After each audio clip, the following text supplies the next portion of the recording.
Hey YouTube, welcome back to another exciting session with Professor Peglin. Today we are going to talk about when do I bomb?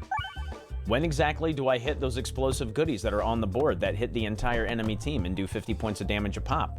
The bullet point here though is there is a strategy to these bad boys and you don't always want to beeline right towards them. We're going to start a run and I'm going to try to get through a couple different fights and kind of illustrate what goes through a player's mind, or what should go through a player's mind when you're approaching this game and you're wanting to blow everything up. Let's get in here.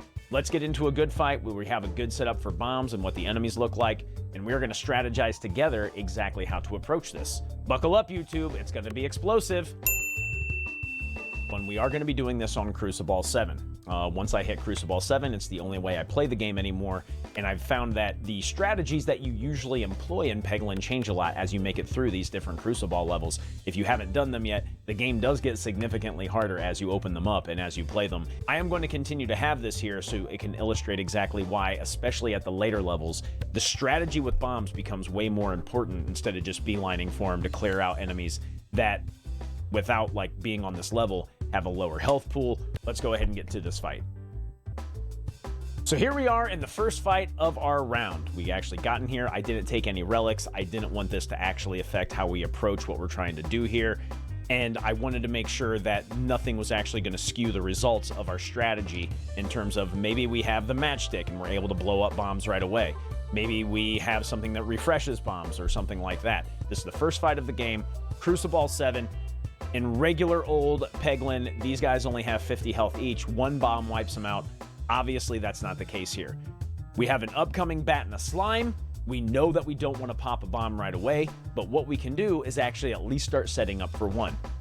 Now, this map in particular usually lends itself to having a what I would call a relatively easy time opening up a couple bombs you can get to pretty quickly. So these two bombs down here in a corner, we're going to try to start opening up right away. I'm going to go ahead and chuck this and we're going to talk about it while I'm still looking at it. So already one bomb is open. We're doing good on that one. Let's go ahead and get onto this next one. Okay.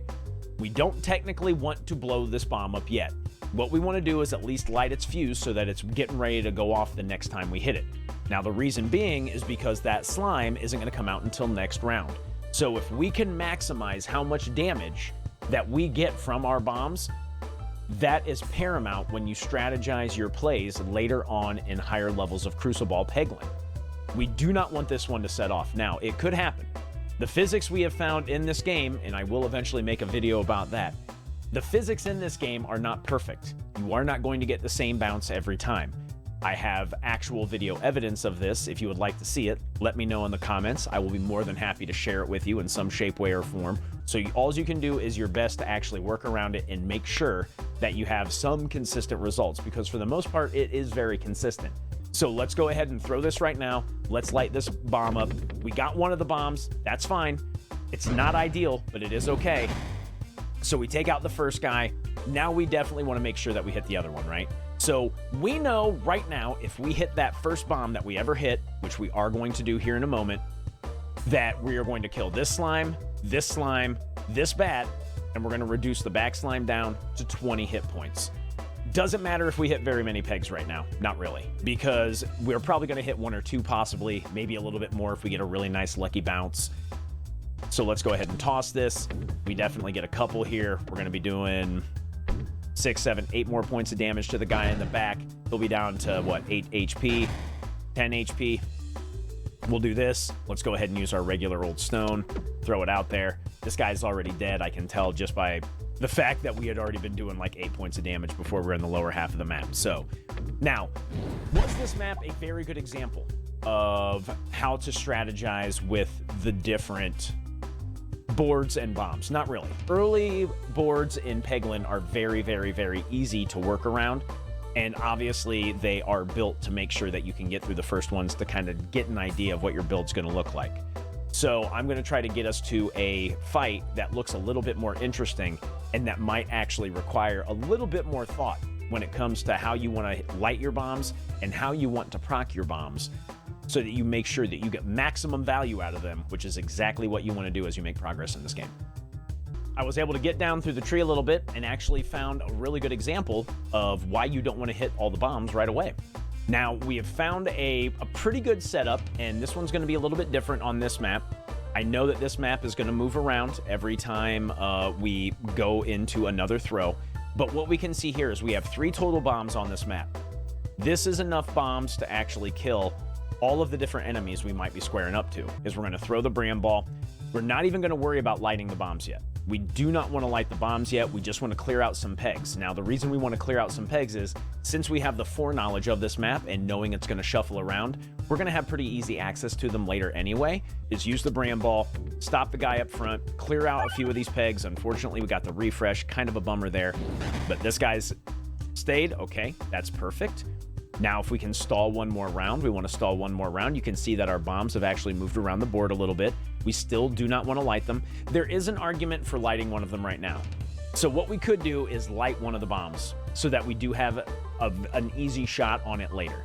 Now, I'm going to go ahead and do that. And the reason we're going to do that is because we're going to hit this bomb in such a way that it's going to angle back over to the left side. And the likelihood that our stone actually comes back over here and procs this bomb is incredibly low. So let's go ahead and do this. And look at that, chat. I still managed to do it. But bright side, the bright side here is that we did actually still light one of the other bombs, right? So we want to stay away from that other bomb right now until we see this other blob come out. Now, this is part of the thing that makes Peglin so interesting is that you do have to think on your feet pretty often. You are going to have to really strategize and be like, okay, do I want to do this right now or do I want to wait? Now, we're going to pitch this one over here again with the thought that we aren't going to be able to bounce back over to this bomb right here, proc it, and not get maximum value. Now, we know that this particular slime has 100 hit points. It reasons to be that this blue slime is also going to have 100 hit points. So that means we currently have enough damage on the board bomb-wise to kill them both in one shot. Will we get both of those bombs in one shot when the other guy comes out? More than likely not. But if we are able to, we are going to be able to kill them a lot more efficiently that way. So we're going to throw this guy out here. We get a crit. We might actually light the other bomb. We're not going to light the other bomb. That's okay. 85 points. That's fine. You can see that there's one bomb here.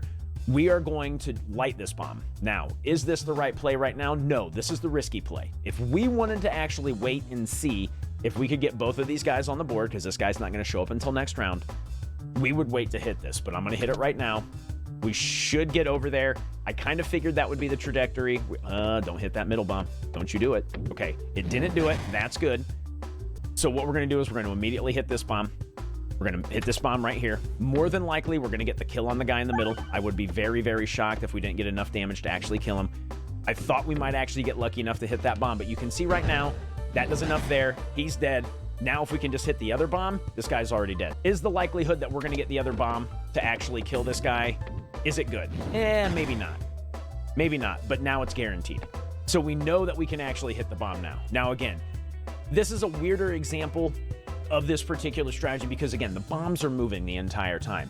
If this was a static board, it would obviously be way easier to strategize around, but I did want to actually show why you want to make sure that you get maximum value out of all your bombs. So now we hit it. We know we could this thing could fall off of it right now and it wouldn't matter. It'd be dead. So we wouldn't have done enough damage with just our stone, but since we waited on our bomb, we actually are able to take care of that. I'm going to find one more example so we can go over a different strategy and we can all start kind of thinking together like, okay, would this be the right one? Would this be the right one? Or is it better to wait? All right, everybody, we found one of my most hated maps in the game, especially in the first area, that does have bombs that you can use to your advantage, but it takes a lot of setup, and it really does behoove you to actually get as many of the enemies on the screen at one time as you can so that you can take advantage of it.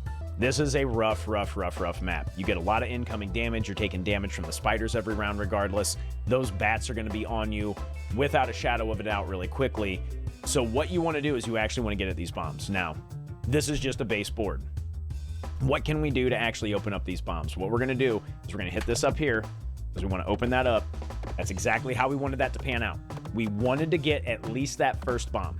Now, the reason we wanted to get that first bomb open is because that will help us no matter what on our next throw, right? Everything's going to move up. We should get our next two. We wanted to wait for these guys to get out. Now they're out. This is where we're getting maximum value every time. If we can figure out a way to proc as many of the bombs as possible, this is where we want to do it. So we're going to throw this bad boy right here. Let's just go ahead and get that bomb right now. We're not getting a whole lot of damage because of these sticky orbs that you have to deal with on this map when you first get into it. But, well, okay, so it didn't work, but the bright side is the bat's still taking damage as it goes through the spider. I, for whatever reason, thought that that Bramble Orb was going to get through there. So this is the next spot we want to be in. We want to be able to get another bomb. Now, the best way we're going to be able to do this is this right here. We're going to angle this stone right into here. We have been able to get all of them out. We're getting maximum value. Okay, that goes through, that goes through. Bat's dead. That way we don't have to worry about it attacking us. Next round, we're going to definitely target this bat as well, so if we kill it, we're not worried about anything else right now because it doesn't matter. We can't hit the spiders, so we're not worried about the spiders. We could hit this one. We're not going to hit this one. We're going to hit this bat because that's at least 1 point of damage that we don't take. So we're going to chuck this boy right into here. We're going to make sure that we at least light this bomb. Now, ideally, what we're going to do is we're going to kill the bat. We're going to kill the bat so we're not taking damage. Hit that guy. Perfect. Not a problem. Now, our next throw is going to go right towards that bomb, and we're getting maximum value out of it, right? We're getting maximum value because we're killing a blue slime, we're killing the green slime, we're killing that bat, we're killing the first spider. Did we get as much value out of that as we possibly could? Absolutely. Everything dies there. We go after him. Now it's all a matter of can we hit one of the other bombs? And unfortunately, this map doesn't really play nice, I think is what I'm going to say. When it comes to this kind of thing, we'll try to angle this off of this so we can actually get it to come down here. We might be able to hit that. I doubt we're going to get to it. One of the other reasons it's so important, again, to try to prioritize it this way is because our refresh right now is in a really inopportune spot. So we might actually proc it here. The other idea is that we could go after this one. But what we're going to do is we're going to hit right here. Very good chance we hit that refresh. We didn't hit it. Now, on this next throw, what we want to do is we do want to start trying to target the guy in the back, right? Well, yeah, we do want to target the guy in the back. So we're going to do this. That happens. We might luck out and hit it once. Nope, we did. Yeah, we are going to hit it. Okay. So basically, what we have to say here is probably the next throw is going to be pretty much death for the enemies. So we're going to do this really quick. We might even be able to angle it. So see right here, if I can angle this just right, we might actually be able to get a ricochet over here and get this. But we know that the bomb is going to kill the one up front. All the other damage is going to go for this guy. And we did. We got it both. So we angled it just right. We got lucky enough on our bounces. Maximum value out of our bombs. GG, well played. We're going to do one more, everybody. I want to illustrate one more so that we can actually really get a good map that has a really hard strategy to it when it comes to your bomb use. All right, everybody, we're back, and I found the map I was really hoping to find because this map actually requires a lot of strategy when it comes to your bomb use. Now, of course, you don't have to have a lot of bomb strategy, but what I'm saying is, especially on Crucible 7, where these bats are 75 hit point monsters, they require a little bit more thinking about how you're going to approach them.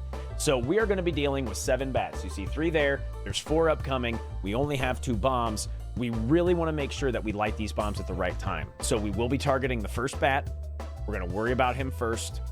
And then when the timing is right, we want to start lighting our bombs. And the thing is we don't want to light both of these bombs at once. We want to hit one, and then we want to wait a couple rounds, and then we want to hit the other. We're going to open this up, this bottom part up. We're going to open that bottom part up by doing that. Go ahead and let our stone come over this way. We hit this guy right off the bat, right? We will be trying to hit him again. So what we're going to do is we're going to do this. We're going to try to ricochet off of this peg, hit this bomb, but we want to make sure that the stone comes down here. This might be an instance where we want to proc that bomb. If we don't proc that bomb, we're taking 1 damage. So ideally, we might actually blow this bomb up. We didn't want to hit it last time because we wanted to make sure, again, that all of these enemies were on here, right? We want that maximum value. So we are going to ricochet off, at least light this bomb. So if we don't get it this time, we're at least primed for the next one. If we actually don't proc it this time, we're going to get even more value anyway because there'll be another battle on the board. Now, we are going to take 1 point of damage, but ultimately that's okay. So let's go ahead and fire away. Let's see what we get. We did hit the bomb. That's what we wanted. Now, we're not going to kill the guy up front. So again, we are going to take damage. This is okay. We get 1 more round of bat out. This is perfect. This is what we wanted. Now, what we're going to do is we're going to do the exact same thing. We're going to try to ricochet off of this peg to make sure we can get the bomb. So let's go ahead and just kind of square it up about right there. That should hit it. Now, if we hit it, this guy is dead. These 4 are all knocked down to 25. So that means if we can't get to that other bomb after this throw, we know that they are at a damage level that is pretty manageable, and we can actually take them out with our regular orbs anyway. Ideally, again, we want to wait for at least one more round to hit that last bomb. So unfortunately, I missed it anyway. That's actually a huge bummer. I thought we had it squared up, but are we still going to get a lot of value out of this? Of course we are. We're absolutely still going to get a lot of value. So we're going to actually take this one off of here. We're going to try to hit this one right there because we're hoping the trajectory is going to take it at least into this orb. It might ricochet it back in there, or it might just come right into it. So here's hoping we hit it. We did hit it. We didn't get it exactly how we thought we were going to get it, but we got it. Now, again, how are we going to get to this guy? That's a really good question. What we're going to do is we're going to open it up. We want to actually open this up right here. We want to hit these pegs. We're going to try and, if we can get 15 points of damage, that would be perfect. It may not. Wow. Boy, oh boy, was I not expecting that to go that way. So again, are we getting maximum value? As of right now, we actually are. We're going to go ahead and go for the crit. We know we're going to kill the guy up front, so we're still getting maximum value. We're going to take 1 point of damage anyway, so if this guy does the damage, it's not really that big of a deal. But what we really want to see right now is us being able to get to this bomb.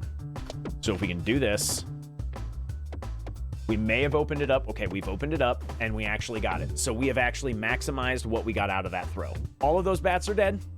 They all go boom. You hit that guy, and then we've been able to reload. Chances that we actually don't kill this guy are pretty low. Now, yes, are we kind of in a bad spot right now because of not really having a whole lot of pegs? Maybe we can get it. Didn't get it, but that's okay. Actually, we did get it. I'll be damned. So there you go, everybody. Did we maximize our bomb usage on that? We did. And the reason we did is because we got the most bang for our buck, even though we took a couple points of damage. Damage is going to happen. Your health is a resource in this game. Don't be afraid to tank a couple hits if you know it might be worth it in the long run. We were able to wipe out that entire enemy. We got the most value for our bombs. We were able to kill all but one bat with primarily our bombs. And that is a really big deal in this game, and it becomes even more important over time as you get into mass amounts of enemies. Being able to hit all of those enemies and preemptively at least do some damage before you've hammered through the front ones, especially if you don't have any area of effect damage, utilizing these bombs to the best of their ability is absolutely positively what you want to do. We're getting lucky on this run, everybody. One more good example. We're going to use all the tools in our bag on this one. Exactly like our very first map. We got 5 bombs across the bottom. We want to utilize these to maximum effect if possible. We have got rounds of bats and blobs coming up. If I'm not mistaken, it should go the blue and the bat, then the red and the bat, and then the bat last. But they will all be on the screen within the next 3 or 4 rounds. So if we can prime this board up so that we actually have access to these bombs, that's what we want to do. We're going to try to open up these bombs in the lower left. These are always the most easily accessible bombs on this map. So ideally, we don't blow it up. If we light it, we just stay away from it. We didn't do that. Okay, so we get a blob and a bat. Let's go ahead and wait. We will actually do this. We are going to target the bat. Now, the reason we're targeting the bat is very, very simple. The bats cross more area than any other enemy in the game, okay? And the reason we want to get that damage on the bat is, again, because it's going to close the distance between us and it very quickly. So we're going to throw it right there. We're going to make sure we target that bat. If we light the bomb, that's okay. If we actually blow it up, that's okay too. But you can already see we have 2 different bombs right now open. 2 of our bombs are actually open. Do we want to go after our bombs right now? We have to make sure that we at least have easy access to them, that we know when we hit them the next time, they are going to go off for a very good reason, because we actually want to make sure that we start doing the area of effect damage, right? So we're getting 50 damage across all these. So we're technically doing 300 points of damage because we're getting 50 a pop, right? 50, 100, 150, 200, 250, 300. This is why you want to wait. You don't want to just beeline for the bombs every time. You want to make sure that you're getting the maximum amount of value every time. So we're open now. Here's what we're going to do. We're going to go after this bomb right here. We know that this guy isn't going to get to us yet. We do not want to light this bomb. We're going to use our Bram Borb to our advantage. We're going to stop him. He's going to come through, probably take damage. So let's go ahead and light this one. Hopefully we don't actually blow that one up. We did not. Okay. Perfect. He stays there. Totally okay with that. He moves up. Now we start getting maximum value. we are going to start lighting these bombs up, and we want to start doing as much damage as possible. So, are we going to take damage from that front blob? More than likely. That's okay, though. So we've already squared up. We got him. We even are going to get the second one. Now, will we luck out and actually be able to get that last one? So we're not going to get the last bomb, but we're going to be able to proc this one next, and it's going to be game over. So there you can see, maximum value. We didn't take 1 point of damage that entire time. We've got another round to actually get rid of this guy, and we didn't proc the bomb down there. Not a big deal. Maximum value for your bombs. When to hit them, when not to hit them, when to square up for them. Again, this is when you don't have relics that change it. When you have relics that respawn your bombs when you refresh the board, don't worry about it. Fire away on those bad boys. Hammer them home. When you have the matchstick, it's going to require a little bit less, right? You're going to have a little bit more play. You're going to be able to open up the bomb, and then you're going to be able to let it sit there, and you can go to a different part of the map and open up different bombs because you don't have to light them and hit them again. So as you're making your progress through Peglin, start thinking about how you're going to approach these different maps. This game is all about the maximum value you can get for anything. It's how you're going to survive, it's how you're going to crawl up the crucible, and it's how you are going to succeed and win more often than not. That's going to do it for our bomb tutorial, everybody. I hope it made sense. If you have any questions, make sure that you put them below. If you like the video, make sure that you like it. Make sure that you subscribe. If you have any other things you would like to see in terms of Peglin, put that in the comments. I'll see what I can do. And I really hope that you all enjoyed it. I hope you all have a wonderful day. Thanks again for coming through. Professor Peglin, I'm out. Thanks again for watching, everybody. Be sure to leave your comments below, like and subscribe, and we'll definitely see you again soon. A huge shout out to my Patreons who continue to make this possible.